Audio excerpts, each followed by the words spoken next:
mid-major top 25 poll. I am Sean Paul, joined by Aaron Robinson from All Facts Media. Aaron, thanks for coming on, and where can the people follow you if they'd like to follow you? And just describe yourself a little bit. Yes, sir, man. So, like Sean Paul said, my name is Aaron Robinson. I'm one of two members of All Facts Media, along with my twin brother Andrew Robinson. Andrew and I both played Division I college basketball at Quinnipiac and Coppin State. As you can see on the wall behind me, my jerseys. But both of us played in college, and now we're started our media platform a few years ago called All Facts Media, covering college basketball, mainly mid majors. So you can follow us on Twitter or Instagram at All Facts Media. Also on YouTube at All Facts Media. And then we have a website, allfactsmediainc.com. And then also we have a podcast called The Auto Bid. So if you're not listening to the Field of 68, make sure you're listening to The Auto Bid on Apple and on Spotify. That's where you can find us. So make sure you tap into our content. Got a lot of fun stuff coming up. But excited to hop on the Field of 68 today and break down some mid-majors with you, Sean. It was a big first week of the season for a lot of reasons. Some upsets that really nobody saw coming, like Navy upsetting Virginia, happened. But let's talk about some of the big storylines that we can take away from the week. We're gonna both say three. My first of three is gonna be, maybe we could start talking a little bit about a two-bid Southern Conference this season. Doesn't happen often. I'm not sure how often it's happened, but I know it hasn't happened like in the from like 2000 to now. So it's been a really long time. And Furman goes and beats Louisville. That's a huge quadrant one victory. They play North Carolina and Mississippi State at the end of their conference schedule, and they are a really good team that could wind up being an at-large candidate if they are able to win games they should win. And Chattanooga goes and knocks down Loyola Marymount, who was in the top 10 in the poll last week. So who knows? These teams are stacking their early season resumes, and I'm pretty impressed by what both of them have done. My next one's going to be the top 10 teams losing from the mid-major poll. I mean, a lot of them have lost. We're going to get into some of the ones who are out of the poll now a little bit later, but you look at Loyola Marymount, they lost. Northern Iowa, they lost. Missouri State was right in that mix. They lost. Belmont is still very highly ranked, as they should be, but they lost to Ohio by double figures in the opening matchup of the season. And then my third one is UAB is clearly the team to beat in the Conference USA. My pick at the preseason was Louisiana Tech because I wasn't sure how UAB was going to mesh. I think I'm wrong. I think UAB is definitely the most talented team, and they're the team to beat. Louisiana Tech really struggled this week. They lost big time to Alabama, and they blew a big lead to Jackson State, even though they ended up winning. It was a game that really shouldn't have been that close, but I think we can all say at this point that UAB certainly looks like the best team in Conference USA. Aaron, what do you have? Yeah, man. I mean, I think for me, the biggest takeaway was a lot of us were wrong or about Northern Iowa. I won't say we were wrong, but might have been a little bit too much on that hype train. Obviously, the offense, looked bad in those first two games. They lose to Nichols and shot 30% from the floor. Then they lose to Vermont and shoot 35% from the floor. I mean, this is a team that a lot of people expected to be kind of competing with Drake and Loyola Chicago, who are at the top of our mid-major rankings, but they just don't look like they're on the same level as those two teams right now. It was kind of a disappointment to see those first two games, but I don't want to write them off just yet. They're going to have some more chances in the non-conference to kind of make some more statements. It's going to be an uphill battle, but definitely something to look forward to. But definitely was kind of, not impressed with their performance those first two nights for sure. Second takeaway is that the MAC, not the MAAC that I played in, but the Mid-American MAC, is going to be a lot of fun this year. We saw Miami of Ohio, who's now in our rankings. They went to Georgia Tech, got a big ACC win. Buffalo battled, for a lot of that game against Michigan, looked really good. Obviously, Akron dang near beat Ohio State at the buzzer in a crazy, opening night game on that first Tuesday. That conference is going to be good, man. I think there's going to be, a lot of teams that are going to have opportunity to potentially get that automatic bid at the end of the year, man. So I'm going to be definitely looking forward to seeing how that conference turns out. And then my third takeaway was that Tyson Jolly is who we thought he was. Obviously, there was a lot of buzz coming out of Iona in the preseason that his rhythm might not have been there, and he wasn't kind of looking like the player that we know he can be. Obviously, that talented transfer that he out of SMU, he was an all conference caliber guy in the American, and leaving there and coming to the MAC, people were like, oh, this guy's going to be a star. And then in the first few weeks of the preseason, people were saying that he wasn't looking too good, and after the exhibition stuff came out, and Patino kind of wasn't really rocking with him that much. But obviously, the first 2 games of the season, he played really well. And I think he's going to be a player that's going to potentially be in the mix, along with Nelly Jr. Joseph, for that MAC Player of the Year this season. Yeah, I definitely agree with you. A lot of good points there. And now we'll get into the actual poll side of things. Here is the top 25 poll voted on by 11 people, including Aaron and myself. And number one, we have a new number one this week. Last week, it was Drake coming in at number one. You saw the interview with Darian DeVries. If you watched that show with Rob Doster, Kevin Sweeney, and myself, I interviewed Darian DeVries about being number one. But after Loyola Chicago's strong first week, they have passed Drake, and now they are number one. I think we'll see a lot of fluctuation between those two throughout the season, and once they end up playing each other, I think we'll kind of solidify who's number one and who's number two. But a new team in the top five is the Ohio Bobcats. They're who I want to touch on a little bit here. They had a big week winning against Belmont at home. That was a big win. They won by double figures. And then they went on the road to beat Cleveland State, who was in the NCAA tournament last season, and they return everybody. Mark Sears looked like the playmaker and the star we hoped he would be, and Jason Carter coming back from Xavier looked awesome. And Ohio's a little banged up without Dwight Wilson right now, but they were able to rattle off some victories there, so that's a big time thing for them.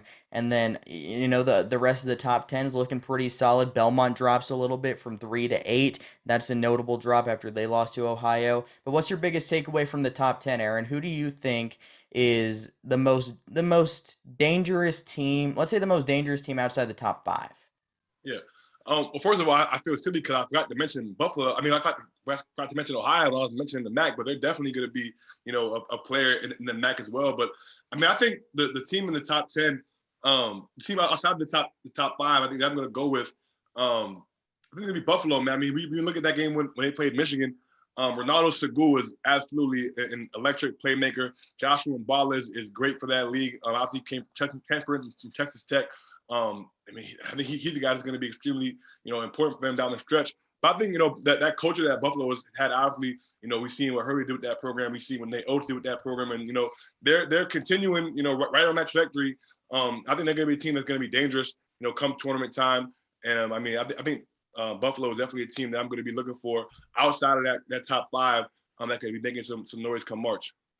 Yeah, I definitely agree with you. And then we look at Western Kentucky. They were in the 12 spot last week. They are not ranked this week after suffering some pretty bad losses. They didn't play very well at all. 0-3 and or 1-2, and they played pretty bad in all 3 games. So they are going to be unranked. But jumping in to outside the top 10, but getting really close to the top 10 is Furman. They were unranked last week. They go and beat Louisville. They did lose Clay Mounts and Noah Gurley after the season. Gurley transferred to Alabama. Mounts decided to go play professionally. But Garrett Heen looks like a really good player there. Showed promise as a freshman, but really shined against Louisville with 18 points and is one of the better breakout players in the conference. Mike Bothwell and Alex Hunter as really good guards, and Jalen Slauson as another forward option. And then Chattanooga makes a pretty significant jump after their solid week. David Jean-Baptiste, Malachi Smith, a very good guard duo there.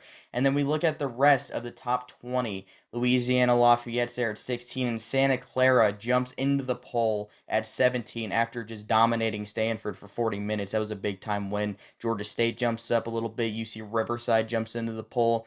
What's your biggest takeaway about the next 10 I mentioned there?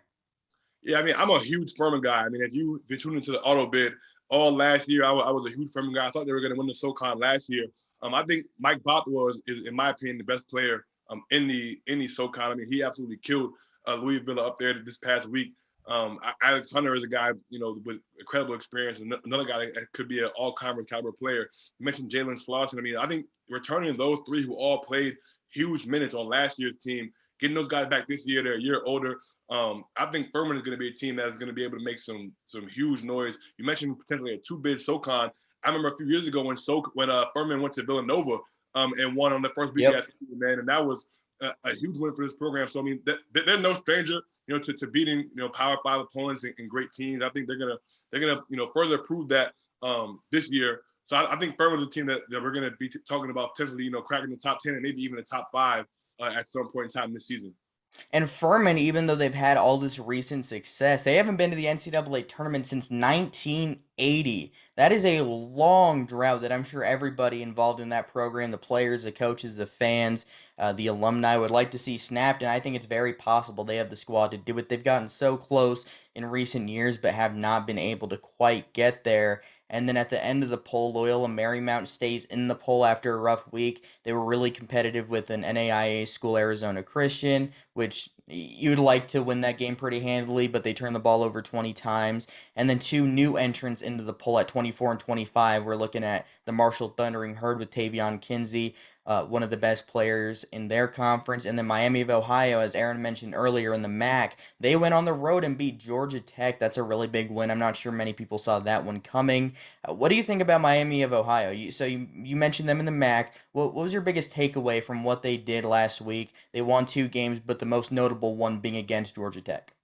Yeah, man. I mean, this team can score some points. I mean, obviously, to go to Georgia Tech, I think to hold them to 62 was obviously a big statement because we knew they could score, but also being able to go up there to Georgia Tech and get stops was huge for them, man. And then they hang 104 in their next game out on Lamar. I mean, they've got three guys that are averaging double figures right now. I mean, I think they're going to be a team that you're going to be able to score each and every night, man. If they can continue to get stops, they're going to be as good as any team in the country, man. Mekhi Larry is absolutely outstanding, man. I mean, he's currently averaging 19 and 3 per night. Obviously, that first game out, he had 23 at Georgia Tech. I mean, I think he's going to be a guy that's going to be a potential first team all MAC, type of guy, man. If he continues the type of production he's been putting up, but I think they're going to be a dangerous team in the entirety of their season, man. The MAC is going to be a tough league, so I think a few of those teams are going to be beating up on each other between them, Ohio, Akron, and Buffalo, but they're going to have a good shot at anybody to kind of take their claim at the top of that league. Miami of Ohio, they're in. Riverside, they're in. Santa Clara, they're in. And then Furman, they're in. We kind of touched on all of them already, but they're the new entrants into the poll that were not there last week. When you're looking at who's out, the numbers are going to be off a little bit because we had some ties last week, so there were more teams in there. We didn't have any ties this week, so it's nothing to worry about. We don't have ties. So Cleveland State is out of the poll after losing to Ohio and BYU. They played very competitively. Southern Utah lost at Dixie State, and we kind of already mentioned Northern Iowa and Western Kentucky, North Texas being the other team out of the poll. Which team of the who's out section, the five teams there, are you most concerned about, let's say? Because I know for me, it's Western Kentucky probably. Because right now Keith Williams hasn't played yet, the transfer from Cincinnati. And their offense just hasn't looked good. They haven't shot the ball well at all. Their best shooter, Luke Frampton, who began his career at Davidson, is 1 for 19 on the season. They did get Cameron Justice back, which is a crazy story. Started his career in like 2015 with Vanderbilt, transfers to IUPUI, transfers to Western Kentucky, and he was done. He had used his final year of eligibility in 2019-2020, didn't play last year, and now he's just back with the team. He had a job on the staff, but now he's playing again. He played the other day against South Carolina. So he's back with the program. Maybe that helps a little bit. But I think they need Keith Williams and top freshman Zion Harmon back. But the offense just hasn't looked good. The only source of real consistent offense has been Davion McKnight driving and trying to force contact and get fouled and go to the line. That's been the only consistent offense they've been able to muster early in the season. So for me, it's Western Kentucky that I'm most concerned about. What about you? Yeah, I mean, I think I mentioned this a little bit earlier. I think it's Northern Iowa, man. I mean, their offense just does not look good. I mean, you talk about a guy like AJ Green coming back. He's a career, almost 40% three-point shooter. He's currently shooting 23% from three-point line. I think he'll definitely, get going a little more. But also Austin Fife shooting 33% from three-point line through 3 games. I mean, those two guys were two guys that we thought were going to be, potentially all Missouri value type guys. And they're just not making shots, man. And it's not going to get any easier for them in the non-conference. We know how good the Missouri Valley is with Drake and Little Chicago. I mean, they're not going to be able to. I don't see. I think it's going to be tough for them to be able to win that league. They look at the non-conference. They're going to have Arkansas, St. Bonaventure. They're going to see Richmond. I mean, they're Marshall, Liberty. I mean, their non-conference schedule is absolutely unbelievable, man. I think this could get a lot worse before it gets better for them, especially because if they go into the Missouri Valley with 4, 5, 6 losses, there's no way that they're gonna, first of all, be even in the conversation to get an at-large bid, and second of all, their confidence is going to be even lower, going into that league and having to play some tough teams in that conference. Yeah, in Northern Iowa, they did get Bowen Bourne back, who was a star freshman for them last year. I think it's going to take some time for AJ Green to look like what he was before his hip injury last season. Northern Iowa's not a team I would want to play in the Missouri Valley Conference tournament, but I do think I am a little concerned and it'll take time for them to get there. But I did mention a team who's in UC Riverside, and now we will go to my conversation with Highlanders head coach Mike Magpio. All right, I'm pleased to be joined by UC Riverside head coach Mike Magpio. Mike, thanks for coming on. Of course, Sean. Thanks for having me, man. Yeah, so obviously you guys last week had a pretty big win, but I want to hear what was going through your head after Luther Muhammad makes that shot for Arizona State to go up with less than 2 seconds left. What's going through your head? Because there was that inbound and then there was a stoppage, but you guys had a pretty good look before the play was stopped. But then what's going through Agreed. your head? Agreed. Well, first off, the shot went in, and again, I was completely at peace with the way that we were playing, and I thought the guys were competing the right way, and we weren't in rhythm in the second half offensively, missing free throws, had like a couple offensive fouls, turnover, but I thought we'd like kind of collected ourselves and got back in the game, and then we tied 63-63 with 37 seconds to go, called timeout. We got a great look, didn't make it. They come down and they make a good shot. A shot that we're kind of living with, but it's a good shot. It's a contested two, and I was kind of proud of Zion, just Zion pulling our point guard for kind of not rushing to take the ball out. We talk about this in certain situations, like kind of just relax and let us get set up with whatever we're trying to do. And he did. He threw it ahead and found Will Tattersall at half court, and then they blew it dead. And Will shot it, but it wasn't like he might have had a chance too, because if he was open and he might have had a chance. He kind of just like flung it up there after he heard the whistles. So then all the stoppages happened, and right away we just called our team over and drew up a play. That is the play, but JP's supposed to catch it closer to half court. We call it Brady for I Tom love Brady. that. It's just our long court heave, and JP kept catching it over there, free throw line extended, because there was another stoppage. They started the clock again, and obviously he caught the ball, shot went up, and I thought it was short the whole way. And then Kamani Lawrence jumped, and I thought he was going to goaltend it, and I was hoping, I was like, please goaltend, that'd be great, And he did, and it went in, and I was in shock. I just, even when I think about it now, I was like, it went in, it went in. That was it. And I walked over. I actually, like, everybody went wild, and I felt bad. I went over to Coach Hurley and I just shook his hand, said sorry, because I know that is the worst way to lose. And when I was watching the game live, I thought the same exact thing that you just said. I saw Kamani Lawrence jump up. I'm like, is he about to goaltend this? I'm like, Uh-huh. is this how this is gonna end? But I mean, he saw it going in the basket, and just what a shot by J.P. Mormon. Awesome Yeah. moment for the entire program. But you mentioned your point guard, Zion Pullen, a guy that I picked as my preseason conference player of the year in the Big West. What's it like to coach a guy like that who fills up the stat sheet, defends, does everything you'd want from a point guard? What's it like coaching a guy like him? Oh, it's a pleasure.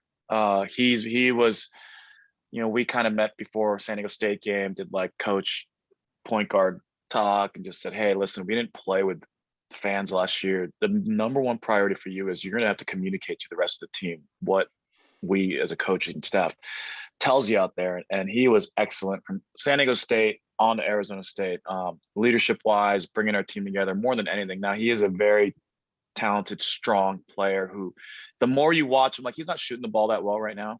And that'll come. I have but everybody's sending everybody to him. Like, they're loading their defense to him because they know that he's probably our best player. But he is finding guys, he is making the right read and putting passes on the money.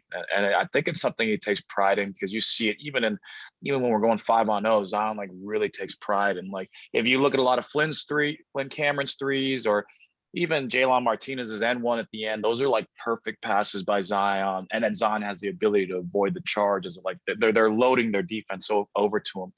So it is great. And what people don't see, like what you just said, is he is a two-way player. Like, he is going to be locked in on the scout. He's going to be all of his correct defensive coverages for the most part. And then he really loves to rebound the ball. So that's always what makes us. We're not quite there this year, but last year we're 27th in the country defensive rebounding, ninth the year before, and a lot of it has to do with the fact that Zion Poolin likes to rebound the ball. Obviously, last year was a weird year for a lot of reasons, but you got your first head coaching opportunity after Coach Patrick left for the assistant job at Arkansas. Your first head coaching opportunity came in the most unique year ever. You were coaching with arenas with no fans. What was that like as your first head coaching experience? And early on this year, how different is it? Last year was so pure. And first of all, I had my first baby opening night. We were dealing with the threat of elimination of athletics. We were dealing with COVID. We were dealing with a coaching change. And so there's no way that I could think about all that stuff. And so at the beginning of the year, I told the team, let's have faith in whatever the heck's going to happen with the athletic department. It was hanging over our heads. Myron Metcalf wrote an article on ESPN about it. And I said, we cannot do anything but focus on just the next day. And COVID kind of allowed us to do that. So they were all in the same apartment complex in their bubble. And we got really, really tight as a group. And then we were just like every single negative COVID test, we're like, yes, we get one more practice. Like that was kind of the mentality. And it helped us through. And as we come back to school this year, I could feel it, the distractions. And there's just stuff around, even myself. I have way more things on my plate now because back then I could watch a practice. Let's watch it again. Let's watch the film again. There's nobody else on campus at a 25,000 student campus. There was nobody but men's and women's basketball and coaches last year. It was really odd. So this year it's back, which is great because the guys deserve it. There's been guys on campus who'd never seen it with students. So really, it's so early in the season. We still don't know who we are yet. I mean, we know who we are. We have an identity, but we still got to develop and get better. And it's all, we're just fighting for growth. So we'll see. But I think we've gotten up to obviously as good a start as you can for the opening 3 games, and we're heading in the right direction. So hopefully we just keep chopping away. And finishing it off with this, so you coached at Columbia under Kyle Smith, and you went to San Francisco under him also. Coached with Todd Golden, who was also an assistant there, now the head coach at San Francisco. But what was it like to learn from a guy like Kyle Smith, who's getting Washington State on the right track? I know everything I know is from Coach Smith, and Todd Golden, Kyle Smith, both were in my wedding. And then David Patrick is from the same St. Mary's coaching tree. So we're all like cousins of like Randy Bennett. We all come from that. Kyle Smith worked there with David Patrick for many years. They built that thing when they got Della Vadova, Patty Mills, started that thing and got it going. But we all run the almost identical programs. I mean, I'm sure we all have our different nuances and whatnot, but we run a very heavy analytics program. All the coaches have to buy in. The players, they have to buy in because we all start top 5 at their position in the first scrimmage of our analytic systems that we use. So people have called, I think Chris Mooney one time called Kyle Smith the smartest man in college basketball. I bet he might be. I mean, that's how smart he is. And it's not just about basketball. What I learned from him also is like the attention to detail and the leadership part, like your messages, your theme for your guys every single day. You have to lead them. And then, I preach I am a Filipino Kyle Smith. I'm preaching great attitude, great work ethics, and guys that really, really, really want to be here at UC Riverside. So it was the best, man. I could not have gotten my first break. That everybody knows the story. He responded to a random email from me, hired me off the street. And I was a high school basketball coach and in the business world. But I was so fortunate. I really am the luckiest coach in the world to get to work for Coach Smith and then for Coach Patrick to set me up and kind of hand this thing over to me after we built a culture over 2 years. He hands it over to me with a full cupboard. Nobody leaves, nobody transfers, including the staff. I'm the luckiest guy ever, Sean. Really am. And look where you are now. You're winning big road games against Pac-12 teams, and you have some more big opportunities coming up in the future. But I'd like to thank Coach Mike Magpio again for coming on the show. All right, thank you to Coach Magpio for coming on the show and speaking with me. And now we will resume the rest of the episode here. We will go with the mid-major player of the week. We each have one choice. We went with, for me, it was Zach Cooks, who began his career at NJIT. He has 1,700 points in his career at NJIT, transfers to Hofstra, and they didn't have their best player, Jalen Ray, this week. He's the guy that is their best player, but Cooks really stepped up. He had 25 points at Houston in a very near upset. They led for most of that game. They took Houston to overtime, but they ended up losing to the more talented team at the end of the day. But Hofstra looked really dangerous without their best player, and then after that, they went on the road again. and he scored 29 points against Duquesne. Beating a solid A10 team on the road is something you can definitely look at positively. Zach Cooks looked tremendous. What about you, Aaron? Who's your mid-major player of the week? Yeah, mine is extremely similar. Talk about a player from a team that played 2 road games without the first one of which without their best player. I'm going to go with Vermont's Ben Shungu. Obviously, the first game they went against Northern Iowa, who we spoke a lot about. Today they picked up a 71-57 win on the road uh, at Northern Iowa, and preseason American East Player of the Year Ryan Davis did not play in that game. Shungu had 19 points on 6 of 11 shooting, 7 rebounds and 4 assists in that one, man. And he was probably the main reason why they were able to win that game. Isaiah Powell also was extremely huge in that game. And then he goes to Maryland. And this was the game that I was present for. And it was a show that he put on at the Xfinity Center versus Maryland. Man, this dude had 20 points at halftime, finished with 27 points on the road at Maryland. They ended up falling 68-57, but that game was back and forth until probably the last 3-4 minutes of the game. Maryland was able to kind of get a few stops on him. But I mean, he shot 10 for 18 from the floor, 4 of 6 from 3, finished the game with 27 points against Maryland, who's a top 25 team. I mean, and the way that he was scoring was crazy to me. I mean, this dude was scoring from 3. He was getting to the mid-range, posting up, getting to the basket, getting to the foul line. I mean, any which way you can imagine it, he was doing it, man. And I think when you do it that way, I had to give that man some respect and go ahead and name him the mid-major player of the week.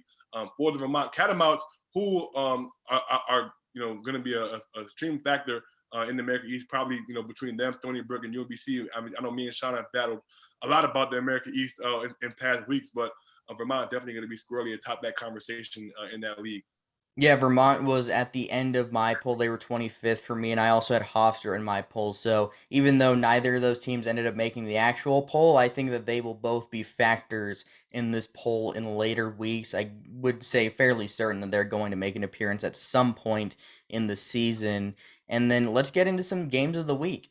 For me, I'm going to start with Louisiana Lafayette at Indiana. I'm not saying that they're going to win. I don't think they do win. But Louisiana is a team, the most talented team in the Sun Belt in my eyes. They're ranked in this poll, and they are really good. They have a very good front court duo of Jordan Brown, a former 5-star recruit, started career at Nevada, went to Arizona, and now he's at Louisiana. Chose them over Texas and Tennessee. Really good offensive player, and then his front court partner Theo Akuba, an outstanding defender that could limit Trace Jackson Davis a little bit in this one. I think Indiana's gonna have to show off their improved shooting if they're going to want to easily have a victory, but I don't think that's what's going to happen. Louisiana has some perimeter scoring options with Greg Williams Jr., the transfer from St. John's, and some other solid pieces around him like Jalen Dalcourt from San Jose State, Kobe Julian, who's dealt with some injuries, but now he's back. So I think Louisiana should be a pretty entertaining game at Indiana. And my other one's going to be Loyola Marymount, who's really struggled playing Florida State, who really struggled against Florida the other day. They just got everything inside blocked by Colin Castleton and Anthony DeRuggi. Loyola Marymount doesn't have shot blockers like that, so that won't be as much of a problem. But Loyola Marymount has to figure out something quickly because it's just they didn't look good in either of their first 2 games. Eli Scott didn't really get it going, but Cameron Shelton, a guy that I had as a top 30 mid-major player in the country in my mid-major top 100 list, hasn't really gotten it going yet. He only attempted less than 10 shots. He has the same amount of assists as he does turnovers. He posted huge numbers at Northern Arizona. That's a guy that's really going to have to get going if LMU is going to live to those expectations that I had for them in the preseason. But which games are you keeping an eye on this week? I think for me, the first one I'm going to be keeping an eye on is Yale and Vermont. I think this is going to be a game between 2 teams. Obviously, Yale's a team that has been in the NCAA tournament multiple times under Coach James Jones in the past few years. Has kind of become the class of the Ivy League in recent years. They're going to be playing Vermont, who we just spoke at length about. Obviously, they're an extremely well-coached team with John Becker. Both of those teams are going to be teams that are probably going to be favored in their conference, in their respective conferences this year. Going into, I'm going to be interested to see, obviously Ben Shumgu and Ryan Davis matching up with Ajar Swain at Yale. And I think it's going to be a huge matchup to kind of circle 2 NCAA tournament teams. Also, Matthew Cotton, obviously, who had a huge game versus UMass, scoring 23 points. He looked really good in that game. And obviously, Yale struggled versus Seton Hall the other day. But, this is a team that we know is super talented. They hung 91 on UMass, ran to a buzzsaw on Seton Hall. We know, defensively, the job that those guys have done over the years, only scored 44 points. But I think they're going to have a super up-paced game against Against Vermont. Obviously, Vermont likes to run their stuff, but can also get up and down and run it too as well. So definitely looking forward to that game between Yale and Vermont. It's going to be on Friday. And I'm also going to be looking forward to Iona and Liberty on Friday night. Iona has a huge week. They're also going to play Hofstra on Tuesday. What I'm really looking forward to is Iona Liberty game. Obviously, Liberty is the favorite in the Atlantic Sun, and Iona is the favorite in the MAC. This is the first year of this kind of MAC A-Sun challenge that I was super excited to see. I was kind of upset that they didn't do this when I was at Quinnipiac, in the MAC. Not saying we would have got a game, but it would have been super fun to kind of play a team from down there in that league. And obviously, we're going to get Rick Pitino and Richie McKay, two of the best coaches in the country, regardless of level. Both of those coaches are absolutely outstanding. And it's going to be interesting to see kind of, where Iona is. I think it's going to be a good litmus test versus a very good, well-coached team in Liberty. Obviously, Darius McGee is the preseason A-Sun Player of the Year, was the reigning Player of the Year from last season. He's one of the most electric players in college basketball. And then we're going to get, obviously, Tyson Jolly, Nelly Jr. Joseph, and, that whole crew at Iona going up against Liberty, man. So I'm definitely looking forward to that game. But a huge week for Iona because Hofstra is going to give them a run for their money on Tuesday as well. So those are going to be a few games that I'm watching this week for sure. We're going to wrap it up here with a segment that I'm going to have with every single guest I have on weekly, and it's going to be the upset of the week, predicting a team that's going to go on maybe on the road and make a big upset, maybe not on the road, but they're going to make a big upset. We're going to use Ken Palm's projected line here, and for the one I'm picking, I'm pretty sure you're going to be at the game. I'm going to go Hofstra goes on the road to beat Maryland. I love their guards. If Jalen Ray's back, I think they can do it. I think they have better guards. Jalen Ray, Zach Cooks, Aaron Estrada. They can go and play toe-to-toe against Eric Ayala and Fats Russell. I think Qudis Wahab have a pretty big game, but if they can limit the outside shooting of Maryland, which hasn't looked great so far, I think Hofstra can pull off an upset here. Who's your upset of the week? Yeah, I look at that Hofstra game, and I was like, you know what? Hofstra's a great team, but I don't know, man. I can't think of one with Maryland right now, but that's definitely going to be a great game. Something to monitor for sure. They're definitely looking forward to seeing the guard play in that matchup. But I'm going to go with College of Charleston over North Carolina.